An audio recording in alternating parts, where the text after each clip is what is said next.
सततचे आरोप आणि निनावी पत्रावर रुपाली चाकणकरांनी अतिशय संतप्त प्रतिक्रिया दिली आहे। 28 दिवसांपासून माझ्यावर आणि माझ्या परिवारावर बेछूट आरोप केले जात आहेत। फक्त हेतुपुरस्सर आणि बदनाम करण्यासाठी हे आरोपसत्र सुरू असल्याचं चाकणकर म्हणतात। निनावी पत्र लिहिण्यामागे कुणाचं सौजन्य होतं हे समोर आलं पाहिजे।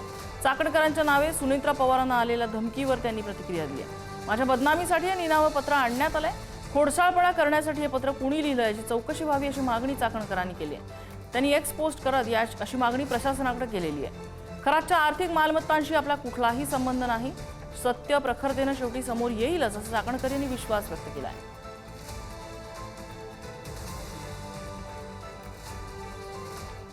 आयजी स्तरावरचे अधिकारी भोंदू खरातच्या कार्यक्रमात येत होते अशी माहिती मिळते। अंजली दमानी यांनी आयजी दत्तात्रय कराळे यांचा व्हिडिओ पोस्ट केलाय।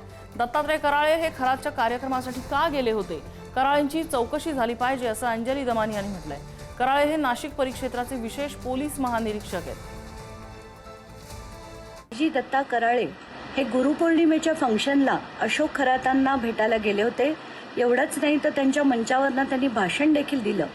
माझा आक्षेप एवढाच आहे की एक आयजी लेवलच्या ऑफिसरनी त्यांचं पदाची गरिमा आणि असलेली खुर्चीची जबाबदारी या सगळ्या गोष्टींचा मान ठेवून, कारण प्रत्येक एक अधिकारी जेव्हा अशा ठिकाणी जातो तेव्हा त्यातनं एक पब्लिक परसेप्शन आपण ज्याला म्हणतो ते निर्माण होतं। एवढंच नाही, यांची चौकशी झाली पाहिजे, कारण 18 कॉल्स टू अँड फ्रो त्यांचे जे झालेत याच्यावर देखील चौकशी झाली पाहिजे। पेनड्राईव्ह गायब करण्यात कराळेंचाच हात होता असं सामाजिक कार्यकर्त्या तृप्ती देसाई यांनी आरोप केलाय। आयजी कराळे यांची तातडीनं चौकशी झाली पाहिजे। प्रकरणातून सुटण्यासाठी कराळे प्रयत्न करतायत असं तृप्ती देसाईंचं म्हणणं आहे।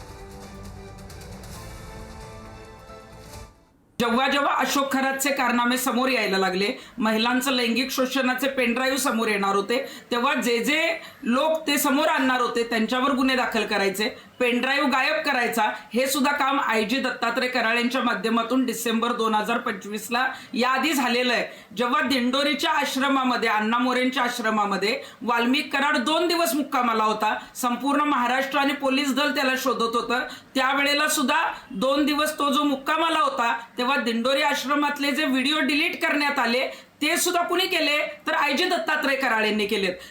दत्तात्रय कराळेंना माहित होतं की कुठंतरी आता हे सगळं बाहेर येणार आहे, त्यामुळे वेगवेगळ्या मोबाईलमधून सुद्धा त्यांनी बरेच कॉल केले असतील, ते शेकडो कॉल असतील। आणि आता अशोक खरात प्रकरणामध्ये दत्तात्रय कराळेंची चौकशी झाली पाहिजे। आणि संतोष देशमुखच्या प्रकरणात सुद्धा जेव्हा वाल्मिक कराडला लपवलं गेलं तेव्हा ते व्हिडिओ का डिलीट केले, ते पुरावे का पुसले गेले, या संदर्भात सुद्धा आयजी कराळेंची चौकशी होणं गरजेचं आहे। अशोक खरात प्रकरणात ईडीच्या हाती मोठं घबाड लागलंय। ईडीने अशोक खरातच्या बँक खात्यामधील 2.5 कोटींची रक्कम गोठवलेली आहे। अशोक खरातच्या जवळपास 10 कोटींच्या मालमत्तेची कागदपत्रांच्या आधारे ओळख पटली आहे। ईडीकडून नाशिकमध्ये 5 तर शिर्डी आणि पुण्यात मिळून एकूण 11 ठिकाणी छापेमारी करण्यात आली। राज्यातील 51 मालमत्तांवर ईडीची नजर आहे। 212 त्यापैकी तपासात आहेत। लैंगिक अत्याचार, आर्थिक गैरव्यवहार आणि नरबळीच्या आरोपांनी आधीच वेढलेल्या खरात प्रकरणात आता मनी लॉन्ड्रिंगच्या दिशेनं मोठं वळण घेतलेलं आहे। काय कारवाई करण्यात आली ग्राफिक्सच्या माध्यमातून आपण जाणून घेऊया। खरातच्या खात्यातील 2.5 कोटींची रक्कम गोठवण्यात आली आहे। खरातची मर्सिडीज बेन्झ कार सुद्धा ईडीकडून जप्त करण्यात आली आहे।